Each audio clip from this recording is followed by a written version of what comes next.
କାହ୍ନା ସ୍ୱାଇଁ ଯୋଉ ଅଭିନୟ କରିଛନ୍ତି ଯୋଉ ଆମର ଯୋଉ ମଞ୍ଚରେ ଆଜ୍ଞା ସେ ସେ ଅଭିନୟ ଆପଣ ଦେଖନ୍ତୁ। ହଁ, ଏତିକି ଆପଣ କହିପାରିବେ ଯାହା ନିର୍ଦ୍ଦେଶନାରେ ହେଇଥିଲା, ଯାହା ଦିନେଶ ଦାସ ନିର୍ଦ୍ଦେଶକ ଯାହା ନିର୍ଦ୍ଦେଶନା ଦେଇଥିଲେ ତାଠୁ ତାଠୁ ଟିକେ ସେ ଅଧିକା ଅଭିନୟ କରୁଛନ୍ତି। ଏଇଟା ଆଜ୍ଞା ତାଙ୍କର ଭୁଲ ନୁହଁ।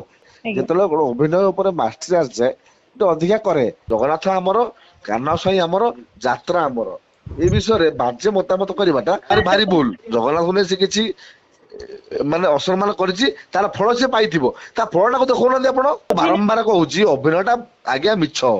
ଅଭିନୟଟା କେବଳ ମନୋରଞ୍ଜନ ଧର୍ମୀ ସେ କରିଛନ୍ତି, କିନ୍ତୁ ଆପଣ ନାଟକର ଶେଷ ସିନ୍ ଦେଖନ୍ତୁ ନା, ତାର ସେ ପରିଣାମ ପାଇଥିବ ନାଇଁ ଭୟଙ୍କର ଆପଣଙ୍କୁ ଭାବରେ। ଗୋଟେ ହ୍ୟାଲୋ ହଁ, ନମସ୍କାର ଆଜ୍ଞା ଏସ୍ ଡି ଓଡ଼ିଆ ଟିଭିରୁ ଗୌତମୀ କହୁଥିଲି।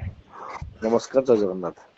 ଆଜ୍ଞା ଏଇ ଯୋଉ ଯାତ୍ରାଟି ପରିବେଷଣ ହେଇଛି ସିଂହ ବାହିନୀ ଯାତ୍ରା ନାଟକରେ ଜଗନ୍ନାଥକୁ ଧରିକିରି ଯୋଉ ଯାତ୍ରା ଆର୍ଟିଷ୍ଟ ଜଣଙ୍କ ଯାତ୍ରା ଯିଏ ପରିବେଷଣ କରିଛନ୍ତି ଜଗନ୍ନାଥ ଆମର ମହାପ୍ରଭୁ ଜଗନ୍ନାଥ ମୌଡ଼ମଣି ବୋଲି ଆଜ୍ଞା ଆମେ କହୁ ଆଜ୍ଞା ଆଜ୍ଞା କାଳିଆ ଠାକୁର ଆଜ୍ଞା। ତାଙ୍କ ସହିତ ଯୋଉ ଅଭିନୟଟି କରାଯାଇଛି ଅଭିନୟରେ ତାଙ୍କୁ କଣ ସାମିଲ କରିବା ଫାଷ୍ଟ ତ ପ୍ରଶ୍ନ ରହିବ ମାନେ ନିହାତି ଦରକାର।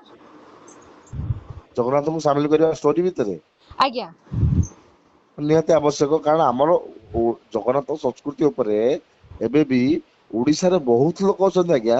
ଆମ ସଂସ୍କୃତି ପରମ୍ପରା ସଙ୍ଗୀତ ଆମର ଯୋଉ ଅଛି ସବୁ ଆମ ନିଜ ଓଡିଶାର ନିଜସ୍ୱ କିଛି କଳା ସେ ଜାଣି ନାହାନ୍ତି। ଆଜ୍ଞା ତେଣୁ କରିକି ଜଗନ୍ନାଥ ସଂସ୍କୃତି ଟା ନାଟକରେ ରହିବା ନିହାତି ଆବଶ୍ୟକ। ଆଜ୍ଞା ଏବଂ ନାଟକଟି ଆମେ ଯାହାବି ନାଟକ କରୁ ଆମେ ବହୁତ ବାର ଚେଷ୍ଟା କରୁ ଜଗନ୍ନାଥଙ୍କ ଉପରେ ନବା ପାଇଁ। ଆଜ୍ଞା ବହୁତ ଅନୁଷ୍ଠାନ ହୁଁ ଚେଷ୍ଟା କରନ୍ତି ଏବଂ ଜଗନ୍ନାଥଙ୍କୁ ଓଡିଶାର ଲୋକ ବା ଓଡିଆ ଲୋକ ଆମ ଓଡିଶାର ଲୋକ ଭଲ ଭାବରେ ତାଙ୍କର କର୍ମ ଧର୍ମ ଯାହା ଯାହା ଜଗନ୍ନାଥ କଳାକୀର୍ତ୍ତି ଅଛି ହଁ ଜାଣିବା ନିହାତି ଆବଶ୍ୟକ। ସେଇଥିପାଇଁ ଜଗନ୍ନାଥଙ୍କ ସଂସ୍କୃତିକୁ ନେଇକି ନାଟ୍ୟକାର ଡକ୍ଟର ଦୀପକ ଜେନା ଓ ନିର୍ଦ୍ଦେଶକ ଯାହାକୁ ଆମେ ଯାତ୍ରାରେ ସର୍ଟରେ କହୁ ଯାତ୍ରା ସାଇଣ୍ଟିଷ୍ଟ ଦିନେଶ ଦାସ ସେ ଆଜ୍ଞା ଷ୍ଟୋରିଟା ସେ କରିଛନ୍ତି ଆଜ୍ଞା ନିର୍ଦ୍ଦେଶକ ହିସାବରେ। ହୁଁ ଆଉ ବହୁତ ଭଲ ହେଇଛି, ତାର ବହୁତ ଲୋକପ୍ରିୟତା ଅଛି। କିନ୍ତୁ କିଛି ଅସୁବିଧା ନାହିଁ। ଆପଣ ଆଉ କଣ ପଚାରୁଛନ୍ତି ପଚାରନ୍ତୁ। କିନ୍ତୁ ଜଗନ୍ନାଥକୁ ନେଇକି କୁଶ୍ଚିତ କଦାକାର କରିବା ଜଗନ୍ନାଥଙ୍କ ସହିତ ଏଇ ଯୋଉ ଅଭିନୟ ଛଳନା ଖେଳନା ଆଜ୍ଞା ତାଙ୍କୁ ଆଜ୍ଞା ବ୍ୟବହାର କରିବା ସେଇଟା କେତେ ଦୂର ଠିକ ଆଜ୍ଞା। ଆପଣ କିଏ କହିଲା ଜଗନ୍ନାଥଙ୍କୁ ଛଳନା କଳନା କରିଛନ୍ତି ବୋଲିକି? ଆପଣ କାହ୍ନା ସ୍ୱାଇଁ ଯିଏ ଅଭିନୟ କରୁଛନ୍ତି ଆଜ୍ଞା ଆପଣ ତାଙ୍କ ଉପରେ ମତେ ପ୍ରଶ୍ନ ପଚାରୁଛନ୍ତି ମୁଁ ଜାଣିପାରୁଛି। ଆଜ୍ଞା କାହ୍ନା ସ୍ୱାଇଁ ଯୋଉ ଅଭିନୟ କରିଛନ୍ତି ଯୋଉ ଆମର ଯୋଉ ମଞ୍ଚରେ ଆଜ୍ଞା ସେ ସେ ଅଭିନୟ ଆପଣ ଦେଖନ୍ତୁ। ହଁ, ଏତିକି ଆପଣ କହିପାରିବେ ଯାହା ନିର୍ଦ୍ଦେଶନାରେ ହେଇଥିଲା, ଯାହା ଦିନେଶ ଦାସ ନିର୍ଦ୍ଦେଶକ ଯାହା ନିର୍ଦ୍ଦେଶନା ଦେଇଥିଲେ ତାଠୁ ଟିକେ ସେ ଅଧିକା ଅଭିନୟ କରୁଛନ୍ତି। ଏଇଟା ଆଜ୍ଞା ତାଙ୍କର ଭୁଲ ନୁହଁ। ସେଟା ଅଭିନେତାର ଅଟୋମେଟିକ ସେଟା ମାନେ ଯୋଉ ଅଭିନୟ କଲା ପରେ ଆଜ୍ଞା ଯେତେବେଳେ ଗୋଟେ ଅଭିନୟ ଉପରେ ମାଷ୍ଟରୀ ଆସିଯାଏ ଟିକେ ଅଧିକା କରେ। ଏବଂ ଆପଣ ଆଜି ପ୍ରଥମ ଆପଣ ଗୋଟେ ଦୃଶ୍ୟ ଦେଖି କହୁଛନ୍ତି କିନ୍ତୁ ଷ୍ଟୋରିର ଶେଷ ଦେଖନ୍ତୁ କାହ୍ନା ସ୍ୱାଇଁ କେବେ ମାନେ ରକ୍ତାକ୍ତରେ ମରିଥିବେ। ଆଜ୍ଞା ମାନେ ବ୍ଲଡ କ୍ୟାନସର ହଉ ଏଡସ ହଉ କ୍ୟାନସର ହଉ ହାର୍ଟ ଆଟାକ ହଉ ସେ ଅନୁସାରେ ମରିଥିବେ। ମୋର ବିଶ୍ୱାସ ମୁଁ ଦେଖିନି ନାଟକ ଗୋଟେ ଅଭିନେତା ହିସାବରେ ବିଶ୍ୱାସ ମୁଁ ଯେତିକି ଚିହ୍ନିଛି ଦୀପକ ଜେନା ଆଉ ନିର୍ଦ୍ଦେଶକ ଦିନେଶ ଦାସଙ୍କୁ ମୁଁ ଭଲ ଭାବରେ ତାଙ୍କୁ ଚିହ୍ନିଛି ଆଜ୍ଞା, ହୃଦୟରୁ ଚିହ୍ନିଛି। ସିଏ ନାଟକର ଯୋଉ ସାରାଂଶ ଥିବ ନିଶ୍ଚୟ କାହ୍ନା ସ୍ୱାଇଁ କିଛି ଦଣ୍ଡ ପାଇଥିବେ। ଏବଂ ଏଇ ଯୋଉ ଦୃଶ୍ୟ ଏଇ ଦଣ୍ଡ ଏଇଟା ନିଶ୍ଚୟ ଗୋଟେ ବଡ ପକେଇବ ପ୍ରଭାବ ଆମ ସମାଜକୁ। ଏବଂ ୟାକୁ ନେଇ ଯୋଉ ସାମାଜିକ ଗଣମାଧ୍ୟମରେ ବାଜେ ମତାମତ କରୁଛନ୍ତି, ବାଜେ ମାନେ ଆଳାପ କରୁଛନ୍ତି, ଏଇଟା ଗୋଟେ ବହୁତ ବଡ ଖରାପ କଥା। ଜଗନ୍ନାଥ ଆମର, କାହ୍ନା ସ୍ୱାଇଁ ଆମର, ଯାତ୍ରା ଆମର, ଏ ବିଷୟରେ ବାଜେ ମତାମତ କରିବାଟା ଭାରି ଭୁଲ। ଜଗନ୍ନାଥକୁ ନେଇକିରି ଏଇ ଯୋଉ ମାନେ ତାଚ୍ଛଲ୍ୟ କରିକି ଯୋଉ ଅଭିନୟଟା କରିବା ସେଇଟା କେତେ ଦୂର ଠିକ? ତାତ୍ସଲ୍ୟ ବୋଲି ଆପଣ କେମିତି ଜାଣିଲେ? କୋଉଠି ପାରାମିଟର ଲେଖା ହେଇଛି ଯେ ଏଟା ତାତ୍ସଲ୍ୟ ବୋଲି? ହଁ, ଏଇଟା ସତ କଥା। ଜଗନ୍ନାଥଙ୍କୁ ନେଇ ସେ କିଛି ମାନେ ଅସମ୍ମାନ କରିଛି, ତାର ଫଳ ସେ ପାଇଥିବ। ତା ଫଳଟାକୁ ଦେଖଉନାହାନ୍ତି ଆପଣ। ଆପଣ ଯୋଉ ଅଛନ୍ତି ସାମ୍ବାଦିକ ମାନେ କିମ୍ବା ମିଡିଆ ମାନେ ତା ଫଳଟାକୁ ଦେଖାନ୍ତୁ ନା। ଯୋଉ କାହ୍ନା ସ୍ୱାଇଁ ଅଭିନୟ କରିଛନ୍ତି ତା ଫଳଟାକୁ ବି ଆପଣ ଦେଖାନ୍ତୁ। କିନ୍ତୁ ସେଇଟା ଖାଲି ଆପଣ କିନ୍ତୁ ଜଗନ୍ନାଥଙ୍କୁ ଜଗନ୍ନାଥଙ୍କର ଫୁଲ କଳାକାର ବେକରେ ମାନେ ବହୁତ ସମ୍ମାନ କରନ୍ତି।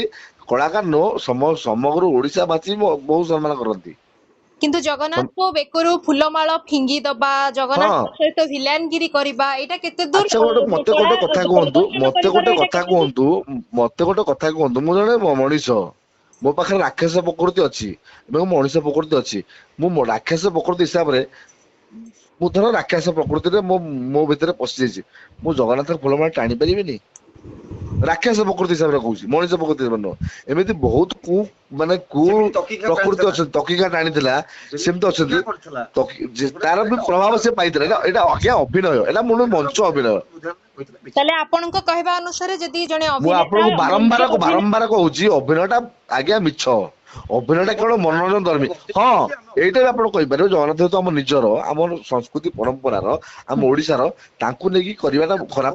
କିନ୍ତୁ ସେ କରିଛନ୍ତି, କିନ୍ତୁ ଆପଣ ନାଟକର ଶେଷ ସିନ୍ ଦେଖନ୍ତୁ ନା, ତାର ସେ ପରିଣାମ ପାଇଥିବ ନାଇଁ, ଭୟଙ୍କର ଆପଣଙ୍କୁ ଭାବରେ। ଗୋଟେ ପ୍ରଶ୍ନ ରହିବ ଯେ ଏଇଟା କେତେ ଦୂର ଠିକ? ଯଦି ନାଟକ ପରିବେଷଣ କରାଯାଉଛି, ଆଜ୍ଞା ଜଗନ୍ନାଥ ଆଜ୍ଞା ଆଜ୍ଞା ଠାକୁର ତାଙ୍କୁ ନେଇକିରି ଏମିତି ଜଗନ୍ନାଥଙ୍କ ଉପରେ ନାଟକ ହବା ଆବଶ୍ୟକ। ମୁଁ ବାର ଗୋଟେ କଳାକାର ହିସାବରେ କହିବି, ଜଗନ୍ନାଥଙ୍କୁ ନେଇକି ଓଡିଶାରେ 1000 ନାଟକ ହବା ଆବଶ୍ୟକ। ମହାପ୍ରଭୁ କଣ ଏପର୍ଯ୍ୟନ୍ତ ଓଡିଶାରେ କେହି ଜାଣିନାହାନ୍ତି, ବହୁତ କିଛି ଲୋକ ଅଛନ୍ତି ଜାଣିନାହାନ୍ତି, ଯୋଉମାନେ ମିସ୍ ୟୁଟିଲାଇଜ କରୁଛନ୍ତି ଆମ ମହାପ୍ରଭୁଙ୍କୁ, ହଁ ସେଇମାନଙ୍କୁ ଜଣାଇବା ପାଇଁ ନାଟକରେ ଆମେ ନାହିଁ ନଥିବା ଘଟଣାକୁ ଟଣାଟଣି କରି କରିବା ନାଟକ। ନାଟକ। ତାପରେ ଏଇଟା ଗୋଟେ ନାଟକ ଆଜ୍ଞା, ଏଇଟାକୁ ଆପଣ ବହୁତ ହୃଦୟକୁ ନେଇକି ଅଧିକା କଥା କହିବା ଆବଶ୍ୟକ ନାହିଁ। ଦର୍ଶକ ଧରବାର କଥା ମୁଁ କହୁଛି, ଆପଣଙ୍କୁ କହୁଛି। ନାଟକରେ ବି ବହୁତ ଛୋଟ ପିଲା ଦେଖୁଛନ୍ତି, ନାଟକ ବହୁତ ସମାଜରେ ଛୋଟ ପିଲା ଦେଖାଯାଉଛି। ଦେଖିଲେ ହିଁ ଶିଖିବେ ଆଜ୍ଞା। ଛୋଟ ଗୋଟେ ପିଲା ଦେଖିଲେ ଲୋକଟି କଣ ଶିଖିବେ ଜଗନ୍ନାଥଙ୍କୁ ନେଇକି ଆଜ୍ଞା? ଛୋଟ ଅସମ୍ମାନ ପିଲା କଲା, ଦେଖିଲେ ହଁ କଣ? ଛୋଟ ପିଲା ଦେଖିଲେ ଏଇଆ ଶିଖିବ ଯେ ଗୋଟେ ଲୋକ ଜଗନ୍ନାଥଙ୍କୁ ନେଇକି ଅସମ୍ମାନ କଲା, ଜଗନ୍ନାଥ ଆମ ସଂସ୍କୃତି ପରମ୍ପରାର ଠାକୁର, ଆମ ଓଡିଆର ଠାକୁର, ଓଡିଶାର ଠାକୁର, ତାପରେ ସେ ପରିଣାମଟା କଣ ଆପଣ ଦେଖିଛନ୍ତି କେବେ? ତା ପରିଣାମଟା ଆପଣ କେବେ ଦେଖେଇ ନାହାନ୍ତି। ଆପଣ ତା ପ୍ରଥମ ସେଇଟାକୁ ଆପଣ ଦେଖେଇଛନ୍ତି, ସେଇଟାକୁ ଆପଣ ତର୍କ ବିତର୍କ କରୁଛନ୍ତି। ତା ପରିଣାମଟା ଆପଣ କେବେ ଦେଖେଇ, ଆପଣ ଦେଖନ୍ତୁ, ଆପଣ ନିଜେ ଅନୁଭବ କରିପାରିବେ ତା ପରିଣାମଟା କଣ। ତା ଶେଷ ଦୃଶ୍ୟ ଦେଖନ୍ତୁ ନାଟକର, ଠିକ ବଡ ଅଛି। ବେଦରଦୀ, ସେ ନାଟକର ନାଁ ହେଲା ବଡ ବେଦରଦୀ କଳା ସାଆନ୍ତ। ନାଟକର ଡକ୍ଟର ଦୀପକ ଜେନା, ନିର୍ଦ୍ଦେଶନା ଦିନେଶ ଦାସ ଏବଂ ପାର୍ଟି ହେଲା ଯାତ୍ରା ସିଂହ ବାହିନୀ। ସେ ନାଟକର ଶେଷ ଦୃଶ୍ୟ ଦେଖନ୍ତୁ, ଆପଣ ଆପେ ବୁଝିଯିବେ, ମୁଁ ମତାମତ ଆବଶ୍ୟକ ନାହିଁ, ଆପଣ ଆପେ ବୁଝିଯିବେ ଯେ ମାନେ ଘଟଣାଟା କଣ। ଠିକ ଅଛି, ଶେଷରେ କଣ କହିବେ ଆପଣ? ଶେଷରେ ଏତିକି କହିବି, ଓଡିଆ ଯାତ୍ରା ଦର୍ଶକ ମାନେ ଆମ ଯାତ୍ରାକୁ ଏତେ ଭଲ ପାଉଛନ୍ତି, ଏତେ ମତାମତ ଦଉଛନ୍ତି, ଏତେ କଥା କହୁଛନ୍ତି, ଭାରି ଆମେ ବହୁତ ଖୁସି। ଯେହେତୁ ଯାତ୍ରାକୁ ନେଇ ଆମେ ବଞ୍ଚିଛୁ ଏବଂ ଯାତ୍ରାକୁ ନେଇ ଆମ ଘର ଚଳୁଛି, ଏବଂ ଯାତ୍ରାକୁ ନେଇ ଆମେ ବହୁତ ବାହା ପାଉଛୁ, ପ୍ରଶଂସା ପାଉଛୁ, ନିନ୍ଦା ପାଉଛୁ। ଯାତ୍ରାକୁ ଏତେ ଭଲ ପାଉଛନ୍ତି, ଏତେ ଇଏ କରୁଛନ୍ତି, ଆମେ ଖୁସି। ଏଇଟା ବହୁତ ବଡ କଥା। ଏବଂ ଯାତ୍ରା ଦେଖନ୍ତୁ, ସଠିକ ମତାମତ ଦିଅନ୍ତୁ, ଯୋଉଟା କି ଆମ ସମାଜ ପାଇଁ, ଆମ ଓଡିଶା ପାଇଁ, ଆମ ଦେଶ ପାଇଁ ଆଗକୁ ବଢିବାର ସହାୟକ କରିବ। ଆଜ୍ଞା, ଠିକ ଅଛି ଆଜ୍ଞା, ନମସ୍କାର। ନମସ୍କାର, ଜୟ ଜଗନ୍ନାଥ।